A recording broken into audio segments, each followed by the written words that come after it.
नमस्कार बंधुरा आमी श्रावणी आमी चले एसेছি आरो एकटी रेसिपि निये। चलो रेसिपिटी ताहले एकबार देखे नि।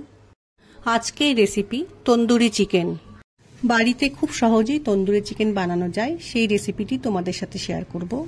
ভিডিওটি স্কিপ না করে প্রথম থেকে শেষ অবধি দেখার অনুরোধ রইল। তন্দুরি চিকেন বানানোর জন্য আমি চিকেনের সাইজগুলো একটু বড় বড় করে কাটিয়ে নিয়েছি। চিকেনের প্রত্যেকটা পিস আমি একটু চাকু দিয়ে কাট করেছি যাতে চিকেনটা খুব ভালোভাবে কুক হয় এবং ভেতর অবধি মশলাগুলো যেন যায়। এই তন্দুরি চিকেন বানানোর জন্য একটা মশলা তৈরি করব। একটা পাত্রের মধ্যে প্রথমে সরষের তেল দিলাম, এবার দিয়ে দিচ্ছি কাশ্মীরি মির্চ পাউডার। এটার জন্যই তন্দুরি চিকেনের কালার খুব ভালো আসে।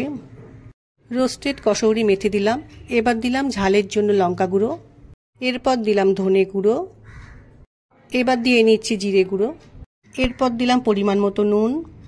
তন্দুরি চিকেনে বিট লবণ দিলে স্বাদটা খুব ভালো হয়, সেজন্য একটু বিট লবণ দিয়ে নিলাম। এবার দিলাম হলুদ গুঁড়ো, এরপর দিয়ে নিচ্ছি জল ঝরানো টক দই, অল্প আদা ও রসুন গ্রেট করে রেখেছি সেটা এবার এর মধ্যে দিয়ে নিলাম। এবার দিচ্ছি তন্দুরি মশলা। এরপর আমি সমস্ত মশলাকে খুব ভালো করে একটা চামচের সাহায্যে মিশিয়ে নেব। আমি এই তন্দুরি চিকেনের মধ্যে কোনো ফুড কালার ব্যবহার করছি না, তোমাদের মনে হলে তোমরা ব্যবহার করতে পারো। মশলাটা খুব ভালোভাবে মেশানো হয়ে গেলে আমি একটা একটা করে চিকেনের পিস নিয়ে খুব ভালো করে মশলার সাথে মিশিয়ে নেব।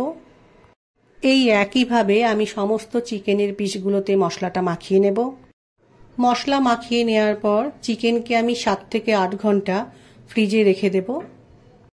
হাতে কম সময় থাকলে কম করে 2 ঘন্টা তো ম্যারিনেট করে রেখে দিতেই হবে, তাহলে তন্দুরি চিকেনের স্বাদটা খুব ভালো হবে।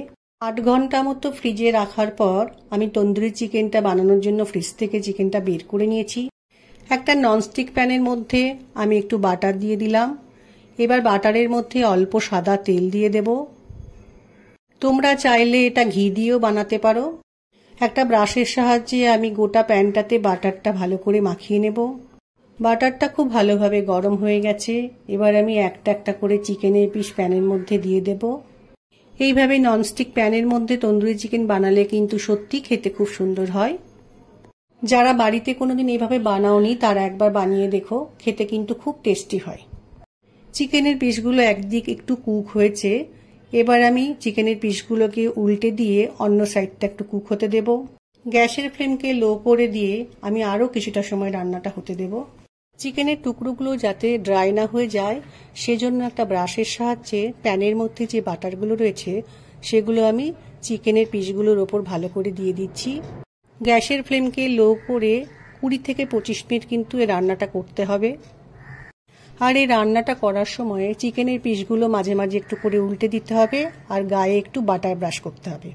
চিকেনের গায়ে বাটারটা ব্রাশ করলে চিকেনটা জুসি থাকবে, ড্রাই হবে না। আর এই তন্দুরি চিকেনটা খেতেও খুব টেস্টি হবে। তোমরা চাইলে এই রান্নাটা করার সময় প্যানের ওপর একটা কভার দিতে পারো, তাহলে চিকেনটা আরো তাড়াতাড়ি কুক হয়ে যাবে। বাড়িতেই কত সহজে তন্দুরি চিকেন তৈরি করা যায়। তন্দুরি চিকেন আমার তৈরি হয়ে গেছে, দেখতেও খুব সুন্দর হয়েছে।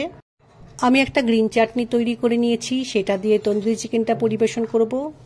আশা করছি তোমাদের আজকের রেসিপিটা খুব ভালো লাগবে। বাজার থেকে তন্দুরি চিকেন না কিনে এনে ঘরে তন্দুরি চিকেন বানিয়ে নিয়ে বাড়ির সবাইকে সারপ্রাইজ দিতে বেশ ভালোই লাগে। আমার আজকের রেসিপি ভালো লাগলে লাইক, শেয়ার ও সাবস্ক্রাইব করো।